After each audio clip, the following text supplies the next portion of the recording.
Jina langu naitwa Mwalimu Meshaki Lupakisio Kapange, Katibu Mkuu Chama cha Kutetea Haki na Maslahi ya Walimu Tanzania CHAKAMWATA.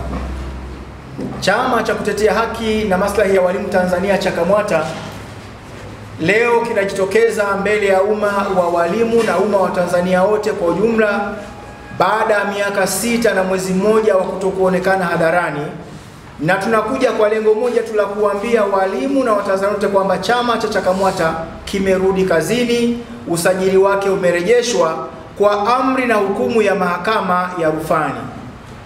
Ndani ya miaka 6 iliyopita, ajenda nyingi za wafanyakazi zimelala, na katika mambo mengi ambayo chama kinashughulikia, tulikuwa tunashughulika na ajenda kubwa ya kupinga kanuni mpya ya kukokotoa mafao ya wastaafu almaarufu kama kikokotoo. Na kwa miaka 6 si walimu pekee bali wafanyakazi wote wa Tanzania hawajasemewa na chombo chochote. Tanzania ina vyama vya wafanyakazi 33. Ukiondoa CHAKAMWATA iliyokuwa kifungoni kwa miaka 6, vyama 32 na shirikisho la vyama, hakuna aliyethubutu kuwatetea wafanyakazi wa nchi hii. Kikokotoo ni cha wafanyakazi wote wa taifa hili, ikiwa ni pamoja na ninyi waandishi wa habari, na chama chenu cha waandishi wa habari hatujasikia kikiongea habari ya kikokotoo. Kikokotoo ni janga. Tumerudi CHAKAMWATA, tumerudi, tutaendelea kwa nguvu ile ile na tutaanzia pale tulipoishia. Tulipokwenda kifungoni kwa miaka 6, kuna mabadiliko mengi hata katika utawala nchi yametokea. Waliokuwa kwenye ofisi zinazotuhusu tunaona wamebadilika, wamekuja wengine. Tunajiandaa kupiga hodi kwa waziri wa kazi, kwa waziri wa utumishi na wizara nyingine zote zinazohusika na wafanyakazi, ili tuende tukakae chini tuzungumze kuhusu haki na maslahi si ya walimu tu bali ya Watanzania wote wafanyakazi, katika ajenda ambazo zinagusa wafanyakazi wote. Katika kuyatimiza haya, tunategemea kwamba serikali itatupa ushirikiano. Na sisi kama chama cha wafanyakazi hatujui kufanya kosa lote la kisheria la kustahili kuadhibiwa kwa miaka hiyo 6. Lakini tunajua kwamba palikuwa na mbinu za kutaka kupandikiza viongozi wa kuongoza CHAKAMWATA wanaopendwa na mfumo, pengine ili wasiwe sauti ya wafanyakazi, wawe sauti ya watu wengineo. Baada ya zile njama kushindikana, yakaanza mambo mengi kama ambavyo yameelezwa hapo awali. Tumerudi ili kutetea haki za wafanyakazi. Tumerudi kufanya kazi za chama cha wafanyakazi, na tunaanza na ajenda ya kikokotoo. Kikokotoo ni vita kati ya walioshiba na wenye njaa wanaotafuta kushiba. Kikokotoo ni vita kati ya wenye nguvu na wanyonge. Kikokotoo ni vita kati ya watawala na watawaliwa. Kikokotoo ni vita kati ya matajiri na masikini. Kikokotoo ni vita kati ya watu ambao wana ubinafsi na watu ambao wanataka utaifa. Hili taifa ni la kwetu sisi sote. Tunapozungumza haya, kuzungumza hadharani, tunazungumza kwa wema, tena kwa kutumia katiba na sheria za nchi hii. Pamoja na hayo tuliyopitia, hatuna woga, hatutatetereka, tumeimarika, tuna nguvu kuliko ile ya kwanza. Tunaanzia tulipoishia. Tutaendelea mbele kwa kadiri ambavyo tutakuwa tunafanikiwa. Mwaka huu ni mwaka wa uchaguzi. Vyama vya siasa vinaandaa ilani zao za uchaguzi. Kuna mambo ambayo kama chama cha wafanyakazi hatutaki kuyaona kwenye ilani za uchaguzi, kwa sababu yanawezekana sasa. Mambo ya kutuahidi kwenye ilani katika mambo yanawezekana sasa, hatuko tayari. After all, tumeshuhudia miaka kadhaa iliyopita ilani haziheshimiwi tena. Miaka michache iliyopita kutukua na kiongozi akasema yeye mambo kwa ya kwenye ilani sio kipaumbele chake. Tukaanza kuambia tunakwenda kwa ndoto na maono ya mheshimiwa rais. Kwa hiyo ilani haziheshimiwi. Habari ya kikokotoo hatutaki kuja kuiona ikiahidiwa kwenye ilani, wakati bado upo na bunge lipo, yoyote linawezekana.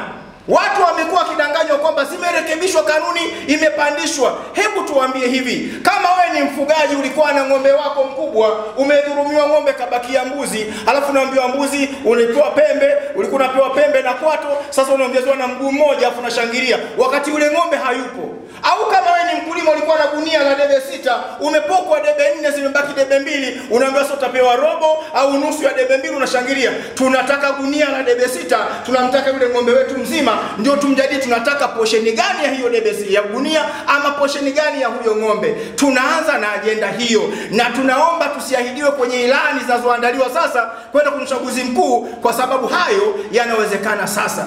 Na kwani tuweka kipaumbele ajenda hii katika ajenda zaidi ya 20 ambazo CHAKAMWATA inazo, tena zingine zimezaliwa toka kwenye tawala zilizopita. Niwakumbushe Watanzania, tulikuwa na kitu kinaitwa mpukuta, kama mnakumbuka, nyakati za awamu ya 3, mkakati wa kupunguza umaskini na kukuza uchumi. Wafanyakazi walibaguliwa kwenye sera ile ya kupunguza umaskini na kukuza uchumi, na yako mengine mengi zaidi ya 20. Lakini tumekomana hilo kwa sababu linamwathiri mfanyakazi wa leo wa Tanzania, leo na kesho. Wakati dunia nzima kila mahali inafanya juhudi za kukuza kipato cha mwananchi wake, ni ajabu Tanzania tunafanya juhudi ya kupunguza kipato cha Mtanzania, kipato cha mfanyakazi. Tumerejea kwa nguvu ile ile, tunaanzia tulipoishia. Tunapiga hodi kwa waziri wa kazi, tunapiga hodi kwa waziri wa utumishi, tunapiga hodi kwa Mheshimiwa Rais. Tunaomba audience ya kuonana nao ana kwa ana kuyazungumza mambo haya. Kikokotoo kilichopo ni kwamba hatutaki kumung'unya maneno, hatukitaki. Kikokotoo kilichokuwepo awali cha kukokotoa mafao ya kustaafu katika mfuko wa pensheni wa PSPF uliokuwepo wakati huo na mfuko wa PLF uliokuwepo wakati huo, kanuni ile iliyokuwa inatumika kwenye mifuko hii miwili ndio ambayo tunaitaka.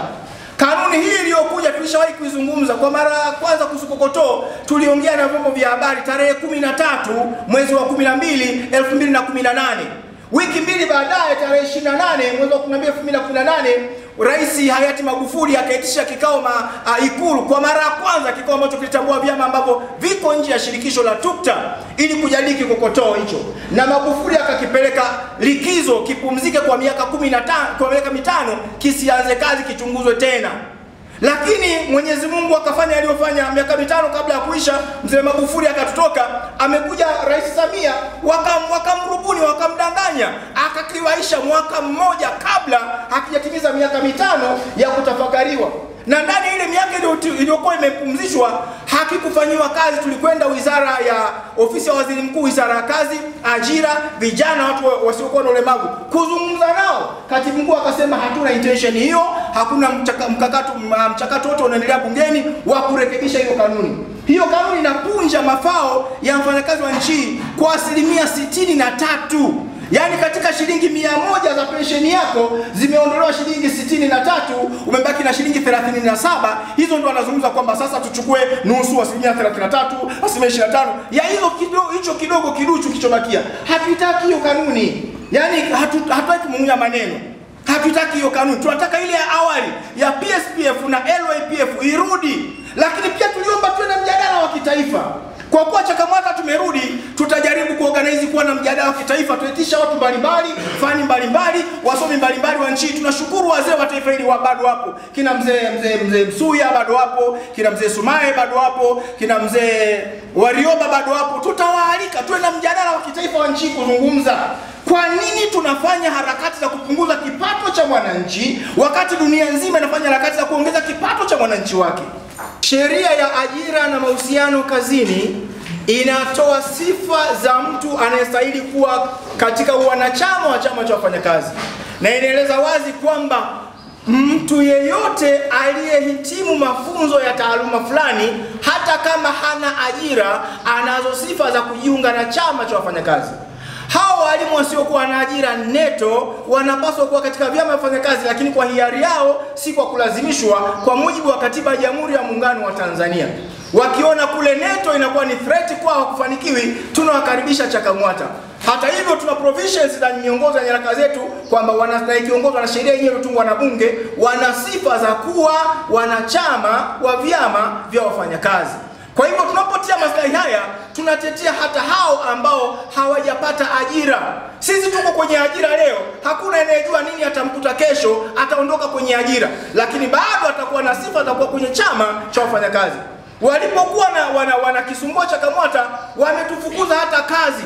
Hakuna katibu mkuu yote taifa hili ambaye ni katibu mkuu wa chama cha wafanyakazi na wakati huo anamtumikia mwajiri aliyefanya kazi hiyo katika nchini. Mimi peke yangu, Mwalimu Meshack Kapange, nilikuwa katibu mkuu wa taifa CHAKAMWATA, na wakati huo na vipindi shuleni kwangu, shule ya msingi Saruji, palifanyika njama za kunifukuza kazi badala ya kutupewa ruhusa kwa mujibu wa sheria, ruhusa nilizoziomba kwa kufuata taratibu za kisheria. Lakini lakini nilifukuzwa kazi ili tu nikose sifa ya kuwa kiongozi wa CHAKAMWATA. Wanaotunga sheria huwa hawazijui sheria baadaye. Wamepitisha huko bungeni na wapi, lakini baadaye wanashindwa kuzijua sheria baadaye.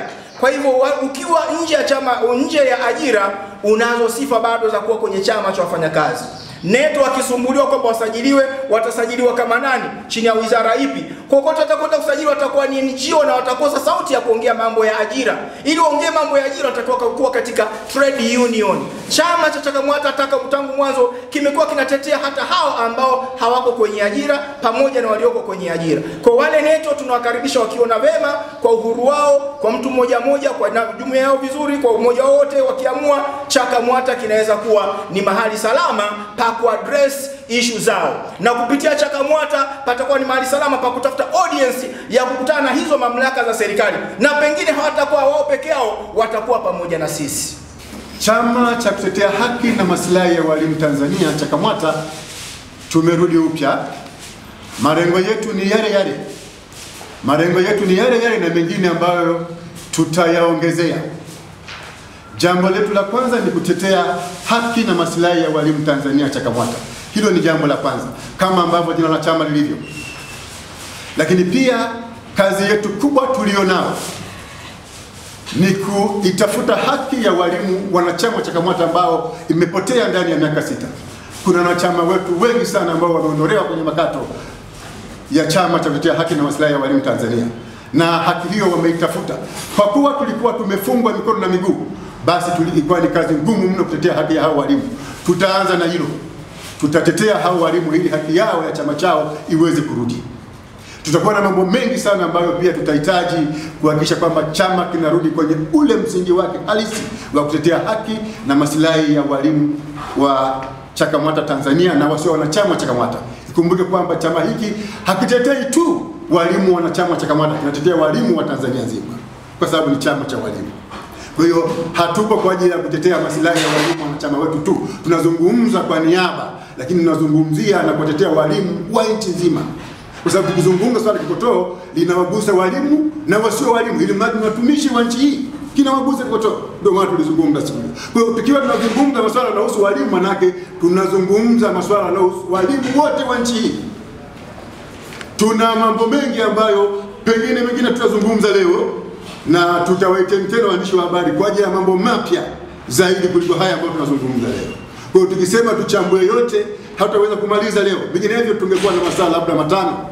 Lakini kwa changamoto ya muda, yale mengine ambayo ni mata tutazungumza, tutaiteni kwa mara nyingine tena kwamba tunazungumza mambo haya, tunaweka hiki na hiki ili kiwe wazi.